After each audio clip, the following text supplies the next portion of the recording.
দুর্নীতি চলবে না, চলবে না, এবারের আন্দোলন চলবে, চলবে, রক্তের বন্যায় আরিবির মূলনীতি, দুর্নীতি। আমাদের দেহে যতক্ষণ পর্যন্ত শেষ রক্তবিন্দু আছে আমরা মাঠে থাকবো, লড়ে যাবো, স্বাধীন করেই থাকবো ইনশাল্লাহ। আমরা মূলত আজকে দুই দাবির জন্য এই আন্দোলন করছি। এক, চুক্তিভিত্তিক চাকরি যারা করে তাদের নিয়মিত করার জন্য এবং অভিন্ন সার্ভিস কোড বাস্তবায়নের জন্য।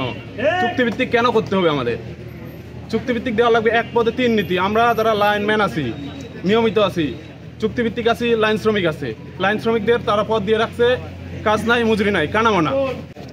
আমি অতি দুঃখের সাথে এই মিডিয়ার মাধ্যমে বাংলাদেশের প্রধানমন্ত্রী জননেত্রী শেখ হাসিনা আপনাকে বলতে চাই এবং জানাতে চাই, আজকে যে আমরা এই সংগ্রামে সবাই একত্রিত হয়েছে বাংলাদেশ 80 পল্লী বিদ্যুৎ সমিতির 40,000 কর্মচারী কর্মকর্তা। তার উদ্দেশ্য হলো বাংলাদেশ পল্লী বিদ্যুতায়ন বোর্ডের কিছু দুষ্কৃতকারীর এই যে তাদের ঘুষ, দুর্নীতি এবং মালামাল ক্রয়ের যে বাণিজ্য, নিয়োগ বাণিজ্য, বদলি বাণিজ্য, এর বিরুদ্ধে এখন আমরা সোচ্চার হয়েছি। এই পল্লী বিদ্যুৎ সমিতি আমাদের দীর্ঘদিনের 47 বছরের আমরা যে মাঠ পর্যায়ে কাজ করি, এটা আমাদের মাথার ঘাম পায়ে ফেলে রক্তের গড়া একটা ফসল। আমরা অতি সহজে এই ফসলকে নষ্ট হতে দেব না।